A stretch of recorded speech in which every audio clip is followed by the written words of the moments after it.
নমস্কাৰ মই মজিদ বন্ধুসকল পলকতে চাওক আজি সন্ধিয়াৰ 7টা গুৰুত্বপূৰ্ণ খবৰ। প্ৰথমটো খবৰ, এইবাৰ 26ৰ নিৰ্বাচনত বাহিৰৰ ভোটাৰে অসমত ল'ব ভূমিকা। অসমীয়া লোকে ভোট নিদিয়ে বুলি গম পাইছে মুখ্যমন্ত্ৰীয়ে। ইউপি বিহাৰৰ লোকেৰে 2026ৰ নিৰ্বাচন জিকাৰ চেষ্টা হিমন্ত বিশ্ব শৰ্মাৰ। ৰাজ্যত চলা এছআৰক লৈ বিস্ফোৰক মন্তব্য গৌৰৱ গগৈ আৰু অখিল গগৈৰ। ইউপি বিহাৰৰ লোকেৰে 2026ৰ নিৰ্বাচন জিকাৰ চেষ্টা হিমন্ত বিশ্ব শৰ্মাৰ। অসমীয়া লোকে ভোট নিদিয়ে বুলি গম পাইছে মুখ্যমন্ত্ৰীয়ে। এইবাৰ 26ৰ নিৰ্বাচনত বাহিৰৰ ভোটাৰে অসমত ল'ব ভূমিকা। প্ৰথমতে কৰ্মসূত্ৰে অহা বুলি দেখুৱাব বিহাৰ উত্তৰ প্ৰদেশৰ লোকক আৰু এটা ঘৰত তেওঁলোকক আশ্ৰয় লোৱা বুলি দেখুওৱা হ'ব। এটা গেম চেঞ্জিং কৰাৰ সিদ্ধান্ত লৈছে বিজেপিয়ে। প্ৰতিটো সমষ্টিতে সৃষ্টি কৰা হ'ব 10,000কৈ নতুন ভোটাৰ। ৰাজ্যত চলা এছআৰক লৈ এই বিস্ফোৰক মন্তব্য গৌৰৱ গগৈ আৰু অখিল গগৈৰ। ইউপি বিহাৰৰ লোকেৰে 2026ৰ নিৰ্বাচন জিকাৰ চেষ্টা হিমন্ত বিশ্ব শৰ্মাৰ। এই বিস্ফোৰক মন্তব্য কৰিছে গৌৰৱ গগৈ আৰু অখিল গগৈয়ে। পৰৱৰ্তী খবৰ, ঘোষণা কৰা হ'ল হাউলি ৰাস মহোৎসৱৰ লটাৰী খেলৰ ফলাফল। এইবাৰ কামৰূপৰ পুথিমাৰীৰ পুলকেশ কাকতি নামৰ এইগৰাকী যুৱকে লাভ কৰিলে প্ৰথম উপহাৰ লেণ্ড ৰভাৰ ডিফেণ্ডাৰ। মাত্ৰ 100 টকাতে লাভ কৰিলে লেণ্ড ৰভাৰ ডিফেণ্ডাৰ। পৰৱৰ্তী খবৰ, যান বাহনৰ গৰাকী আৰু চালকৰ বাবে জৰুৰী খবৰ। শীঘ্ৰে আপোনাৰ বাহনত লগাওক এইকেইবিধ সামগ্ৰী, অন্যথা ভয়ংকৰ বিপদৰ সন্মুখীন হ'ব আপুনি। শীতকালত কুঁৱলীৰ সময়ত বাহন চলাওঁতে মানিব লাগিব এইকেইটা নিয়ম। যান বাহনৰ গৰাকী আৰু চালকৰ বাবে আহি গ'ল ডাঙৰ নিৰ্দেশনা। শীঘ্ৰেই বাহনত লগাওক এইকেইবিধ সামগ্ৰী, অন্যথা সন্মুখীন হ'ব পাৰে ভয়ংকৰ বিপদৰ। শীতকালত কুঁৱলীৰ সময়ত বাহন চলাওঁতে মানিব লাগিব এইকেইটা নিয়ম। কুঁৱলীৰ সময়ত অধিক পোহৰৰ বাবে ফগ লাইট লগাব লাগিব বাহনত। প্ৰতিখন বাহনত দূৰৰ পৰা দেখাকৈ লগাব লাগিব ৰিফ্লেক্টৰ টেপ আৰু নিৰ্ধাৰিত স্পীডতহে বাহন চলাব লাগিব। পথৰ কাষত অবৈধভাৱে কোনো ট্ৰাক বা বাহন পাৰ্কিং কৰিব নোৱাৰিব। যান বাহন চলোৱাৰ সময়ত ছিট বেল্ট পৰিধান কৰিব লাগিব আৰু এইসমূহ যান বাহন আইন ভংগ কৰিলেই আপুনি ভৰিব লাগিব জৰিমনা। দৰ্শকসকল, আৰু বহুতো গুৰুত্বপূৰ্ণ খবৰ আছে। তাৰ আগতে আপোনাক জনাওঁ যে যদি আপুনি এতিয়ালৈকে এইটো ভিডিঅ'ত লাইক কৰা নাই তেন্তে এতিয়াই ভিডিঅ'টোত লাইক কৰি দিয়ক আৰু এনেকুৱা ধৰণৰ ভিডিঅ'সমূহ নিতৌ চাবলৈ চেনেলটো ছাবস্ক্ৰাইব কৰি কাষত থকা বেল আইকনটো প্ৰেছ কৰি ৰাখক। পৰৱৰ্তী খবৰ, দশমবাৰৰ বাবে বিহাৰৰ মুখ্যমন্ত্ৰীৰূপে শপত গ্ৰহণ নীতিশ কুমাৰৰ। পাটনাৰ ঐতিহাসিক গান্ধী ময়দানত শপত গ্ৰহণ অনুষ্ঠান। প্ৰধানমন্ত্ৰী নৰেন্দ্ৰ মোদীৰ উপস্থিতিত শপত গ্ৰহণ অনুষ্ঠান সম্পন্ন হয় আৰু দশমবাৰৰ বাবে বিহাৰৰ মুখ্যমন্ত্ৰীৰূপে শপত ল'লে নীতিশ কুমাৰে। পৰৱৰ্তী খবৰ, মিয়া মানুহৰ নিমখ এতিয়াও হজম হোৱা নাই মুখ্যমন্ত্ৰীৰ। মিয়াক অসমৰ মাটিত থাকিবলৈ নিদিবলৈ মুখ্যমন্ত্ৰী কোন? মুখ্যমন্ত্ৰীক অসমৰ মানুহে কিমান দিন ৰাখিব তাৰেই ঠিক নাই। মুখ্যমন্ত্ৰীৰ বিৰুদ্ধে এইবাৰ সৰব হৈ পৰিছে AIUDF প্ৰধান মৌলানা বদৰুদ্দিন আজমল। মিয়া মানুহৰ নিমখ এতিয়াও হজম হোৱা নাই মুখ্যমন্ত্ৰীৰ। মিয়াৰ ওপৰত দাদাগিৰি কৰাৰ বাবে পাপ লাগিব মুখ্যমন্ত্ৰীৰ। এটা সময়ত মিয়াৰ ঘৰত গৈ খাই বৈ আছিল মুখ্যমন্ত্ৰীয়ে। মিয়াক অসমৰ মাটিত থাকিবলৈ নিদিবলৈ মুখ্যমন্ত্ৰী কোন? মুখ্যমন্ত্ৰীক অসমৰ মানুহে কিমান দিন ৰাখিব তাৰেই ঠিক নাই। মিয়াই কি খাব কি পিন্ধিব সেয়া সিদ্ধান্ত ল'ব নালাগে মুখ্যমন্ত্ৰীয়ে।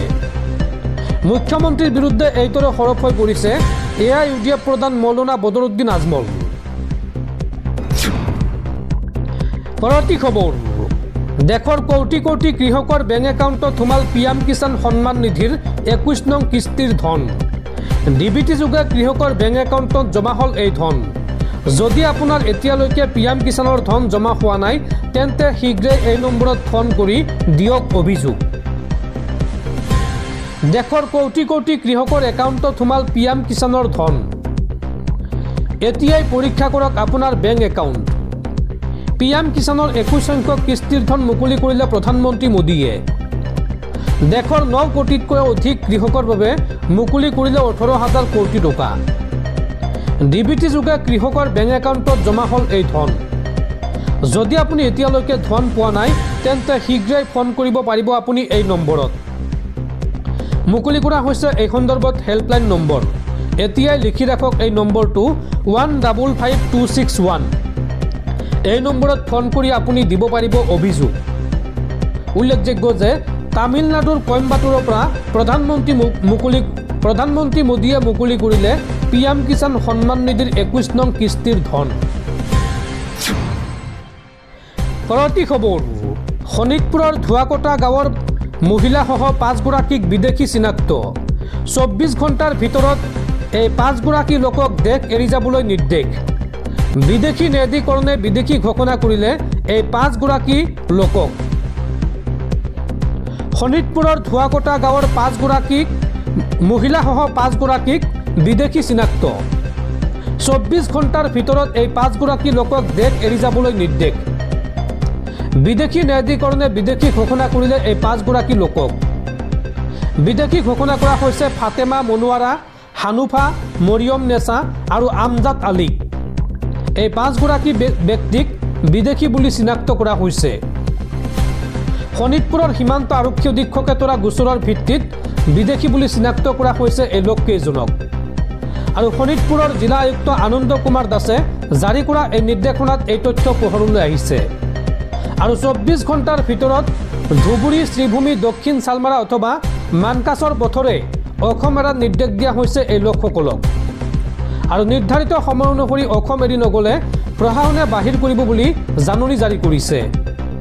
অৱশ্যে বুধবাৰে সন্ধিয়া জামুগুৰি আৰক্ষীয়ে সন্ধান নাপালে বিদেশী ঘোষিত এই মহিলা কেইগৰাকী আৰু এগৰাকী পুৰুষৰ। পৰৱৰ্তী খবৰ, আধাৰ কাৰ্ডক লৈ জৰুৰী খবৰ। শীঘ্ৰেই সলনি হ'ব আধাৰ কাৰ্ড। নতুন আধাৰ কাৰ্ডত নাথাকিব নাম, ঠিকনা বা ব্যক্তিগত ঠিকনা।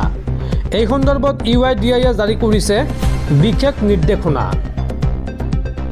শীঘ্ৰেই সলনি হ'ব আধাৰ কাৰ্ড। অহা মাহৰ পৰা আধাৰ কাৰ্ডৰ আৰ্হিৰ সলনি হোৱাৰ সম্ভাৱনা। ডিচেম্বৰৰ শেষৰ ফালে UIDAIয়ে আনিব নতুন আধাৰ। নতুন আধাৰ কাৰ্ডত নাথাকিব নাম, ঠিকনা আৰু ব্যক্তিগত ঠিকনা। UIDAIৰ মুখ্য কাৰ্যবাহী বিষয়া ভূপেশ কুমাৰৰ এই ঘোষণা। নতুন ডিজাইনত নাথাকিব নাগৰিকৰ নাম, ঠিকনা আৰু ব্যক্তিগত তথ্য। মাত্ৰ এখন ছবি আৰু এটা QR কোড থাকিব আধাৰ কাৰ্ডত। সেই QR কোডত নাগৰিকজনৰ সকলো তথ্য লুকুৱাই ৰখা হ'ব। আৰু ইয়াক স্কেন কৰিবলৈ পুনৰ ব্যৱহাৰ কৰিব লাগিব নতুন আধাৰ এপ। বৰ্তমানৰ আধাৰ এপৰ ঠাইত সেই নতুন আধাৰ এপটো আহিব। আৰু এই এপটোত থকা QR কোড স্কেন কৰিলেহে নাগৰিকৰ তথ্য উপলব্ধ হ'ব। অফলাইন ভেৰিফিকেশ্যন বা তথ্য চুৰি ৰোধ কৰিবলৈ এই সিদ্ধান্ত লৈছে UIDAIয়ে।